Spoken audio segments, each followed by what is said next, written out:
Sanji. Kaya Miss Sanji Plaza, will you marry me?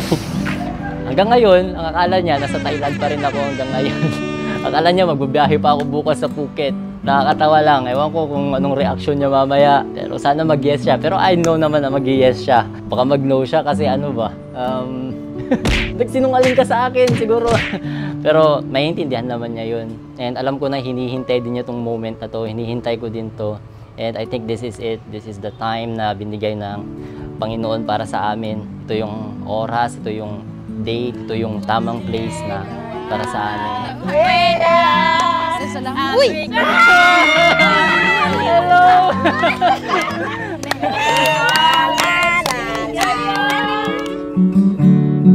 Parang way back November last year, I was praying na paano po kaya ako magpo-propose kay Sanji.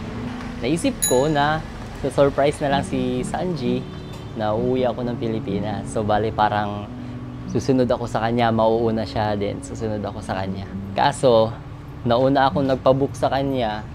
Akala ko ang flight niya is April 6.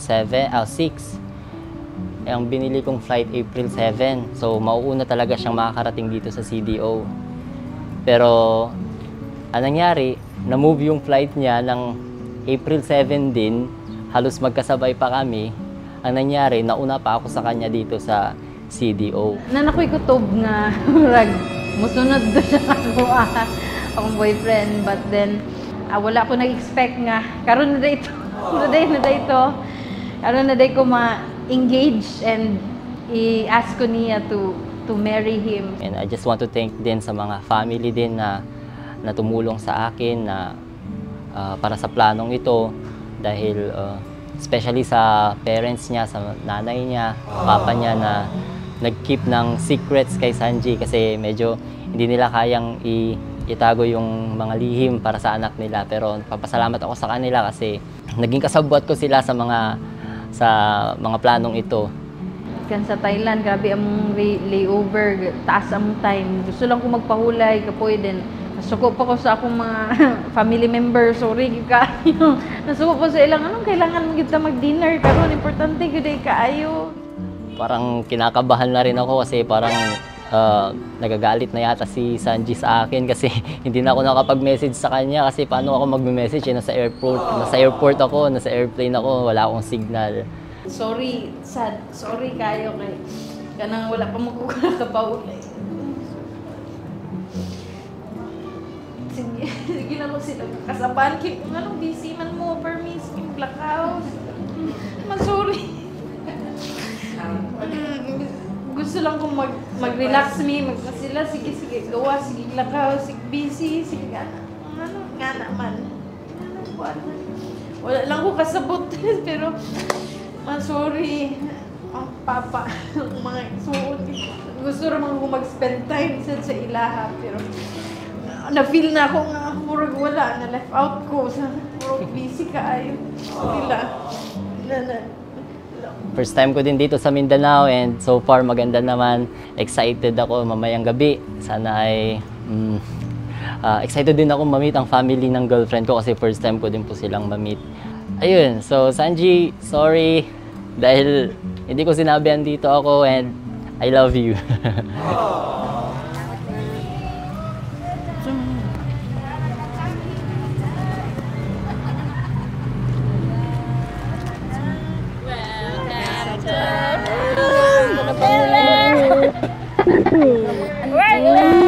Kapoy mo makatay. Sumaro na ka talaga ng ko.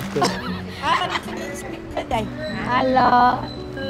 Well, di mo sa kanta. Kanta family. We're glad that you had come to share your life with us. Uy! Hello!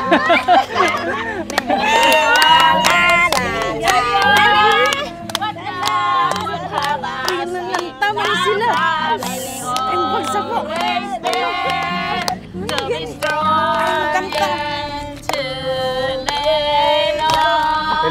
Okay, sama ka sa akin. Ay, sasaba. Hello po, Tito. Lola po, hello po. Ako po si Christian. Lota, ay sagsaba. Gilang sa kanya. Sama ka sa akin. Halika dito, halika dito. Halika dito. Hindi sa tamang sa. Ay, Pastor!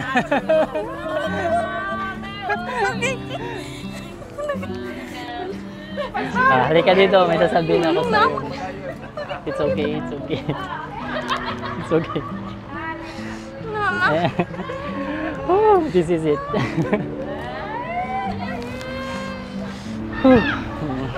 It's okay lang. Ako, naiyak ako. So, ayun. Sorry kung hindi ako nagme-message sa'yo.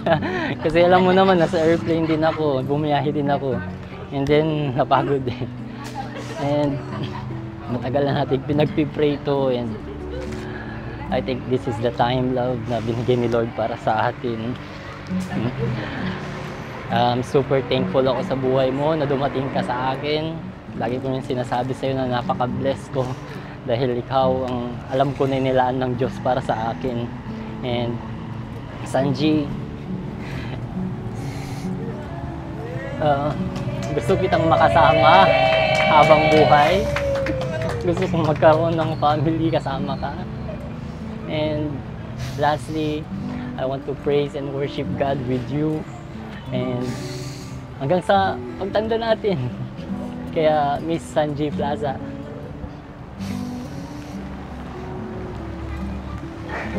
will you marry me? Yes.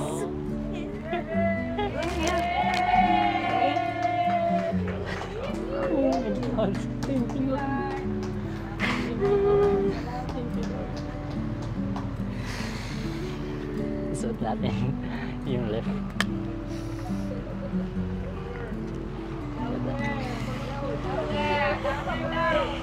It's a yes. Yay!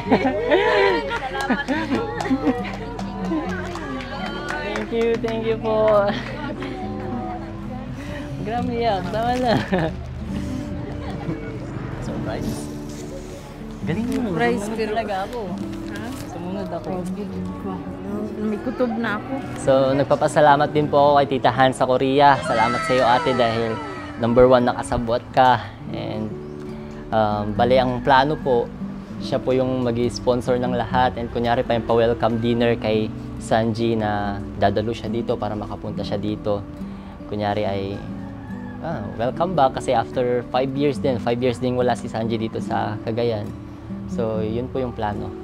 To my fiancé, to my soon-to-be husband, thank you for your life. I know na we were imperfect, but we were perfectly matched together by God to be perfected by the love of Christ. And I thank and praise the Lord for your life. Thank you for all the efforts that you have done for the relationship, and especially for this day na malipay ko that I will be happy. Thank you so much. Thank you, Lord, for the joy. Thank you, Lord, for your faithfulness in my life. And sa akong family and sa mga relatives and my spiritual family also who prays for me from the beginning until now sa among journey as a couple. Lord, in your word in Romans 8:28, you said, Lord, all things work together for good for those who love you and are called according to your purpose. For me, as the pastor of Sanji, I have witnessed her life since she was a child. We joined Brother Christian, Sister Sanji in this celebration. May your holy presence also be with us as we celebrate this evening. Thank you, Father, in Jesus' name. Amen and amen. Amen. Salamat po ako sa lahat-lahat ng dumalo ngayong gabi, especially kay Tita Susan at kay Tito Gerald. Salamat po dahil nagpaka-busy po kayo. Salamat po dahil tinulungan niyo po ako. And sorry din kung nagamit ko kayo para kailangan namin mag-secret eh. Kailangan hindi namin ipaalam sa inyo na may event na ganito para surprise. Nagtataka kasi si Sanji, bakit parang busy si na mama ko, ganun ba? And sorry din Sanji kung hindi ako naka-message nung mga 2 days ago kasi busy din ako sa flight ko kasi nga meron ganito. So nagpapasalamat po ko sa inyong lahat and I'm so blessed po and thankful po na tinanggap niyo din po ako bilang pamilya po ninyo and sorry po dahil hindi ko po nadala ang pamilya ko din pero next time po na dadalo ako ng CDO, dadalhin ko din po ang ibang member ng family ko and papasalamat po ako sa lahat-lahat. Mga auntie, salamat sa inyong presence. Na pastor, thank you pastor, ulog. Tita, nag-effort po kayo papunta dito. Thank you po. Malayo po to sa inyo. Sabi ka mag-effort. I'm blessed din sa life mo. Thank you. Sorry kay overwhelming yun tanan. Hindi ko alam ano sasabihin ko pa. Jet lag pa ko. Walang pahinga. Pero yun, thank you Lord. I thank and praise the Lord sa life niyo pong lahat. Salamat. Thank you for being part sa milestone. Next na milestone ko. Thank you so much. Yes.